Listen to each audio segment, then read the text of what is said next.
I walked into my own house and found my twin sister Sarah wearing my wedding dress, sitting at my kitchen table with my husband. Let me back up. Sarah and I had always been close growing up. People couldn't tell us apart even though we're fraternal twins. Same height, same build, same dark hair.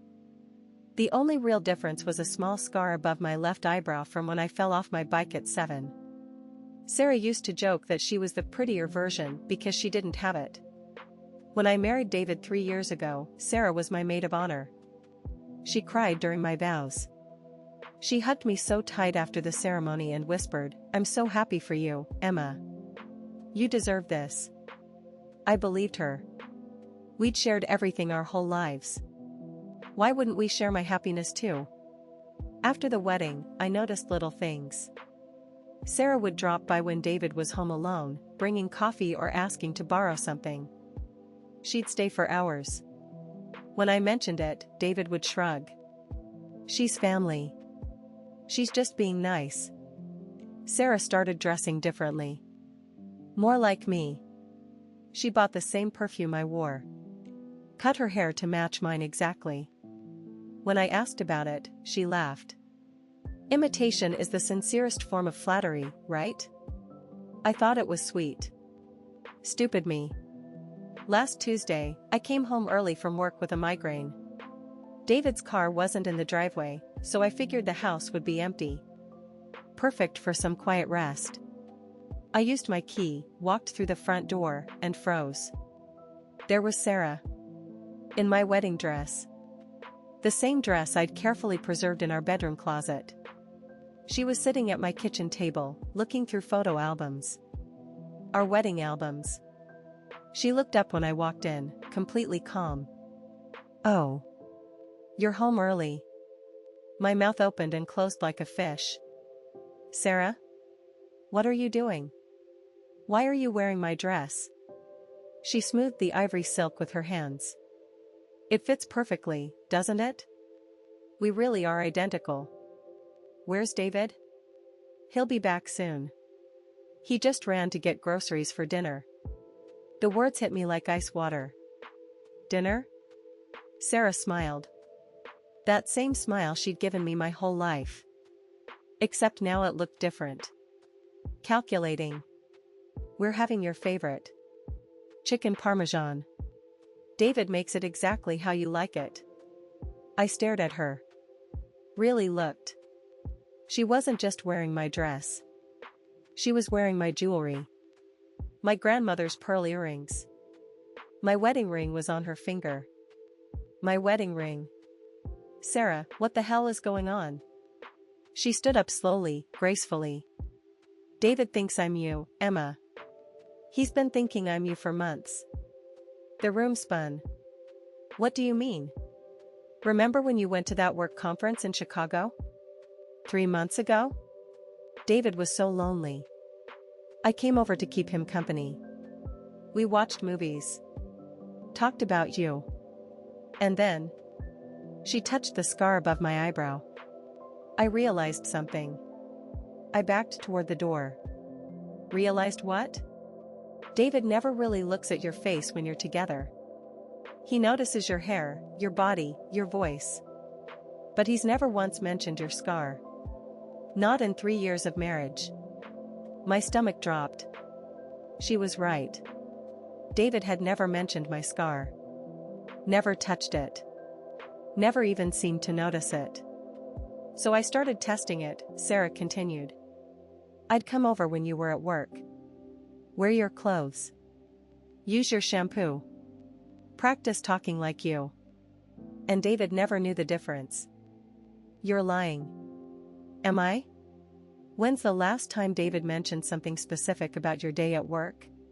When's the last time he brought up a conversation you had that I wasn't around for? I thought frantically. David and I talked all the time. We shared everything. Didn't we? He tells me about his day, Sarah said softly. His fears about the promotion at work. His worries about his dad's health. Things he doesn't tell you because you're always so stressed about your own job. Stop it. I know he wants kids, but he's afraid to bring it up because you've been so focused on your career. I know he's been thinking about buying a house with a bigger backyard. I know he misses his college friends but feels guilty about boys' nights because you work so many weekends. Each word was a knife. Because she was right. David and I had grown distant over the past year. We were like roommates who happened to be married. I've been living your life better than you have, Sarah said. I cook for him. I listen to him. I make him laugh. I'm the wife he deserves. The front door opened. David's voice called out, "Honey? I got the good Parmesan cheese you like." Sarah's eyes locked on mine. Go upstairs. Hide in the guest room. Watch. I don't know why I obeyed. Maybe shock. Maybe curiosity. Maybe I needed to see the truth. I crept up the stairs and crouched by the banister. David walked into the kitchen. Saw Sarah in my wedding dress. His face lit up like Christmas morning. You look incredible, he breathed. What's the occasion? I was just remembering our wedding day, Sarah said in my voice. My exact voice. Remembering how happy we were. David kissed her. Long and deep. The way he used to kiss me. I love you, Emma, he whispered against her lips. I love you too. I sat on the guest room floor and cried until I couldn't breathe. But crying wasn't enough. The next morning, I called in sick to work. I drove to the bank and opened the safety deposit box David and I shared. Inside were our important documents. Birth certificates. Social security cards. Insurance papers. I took Sarah's birth certificate. Then I went to the police station. I need to report identity theft, I told the officer. I explained everything. Showed them photos of Sarah and me together. Showed them the scar that proved I was Emma, not Sarah. Showed them Sarah's birth certificate. She's been impersonating me in my own home, I said. She's committed fraud. Probably adultery too. The officer looked skeptical until I showed him our credit card statements. Sarah had been using my cards. Buying clothes. Groceries.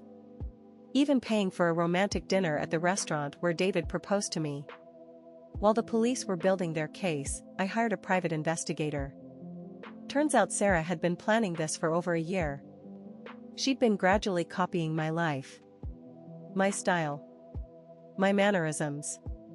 She'd even been reading my journal to learn intimate details about David and me. The PI found photos on Sarah's phone. Hundreds of them.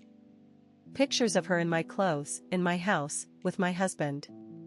Pictures of them together, kissing, laughing, being the couple I thought David and I were. Last week, the police arrested Sarah for identity theft and fraud. David tried to defend her until I showed him the evidence. All of it. He broke down completely. I thought she was you, he kept saying. I swear I thought she was you. But that was the problem, wasn't it? He couldn't tell the difference between his wife and someone else. He'd never really seen me at all.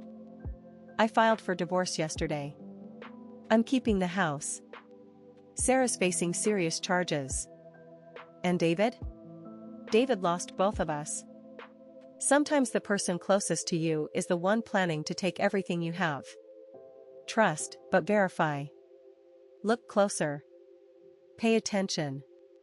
Have you experienced something like this? Tell me in the comments.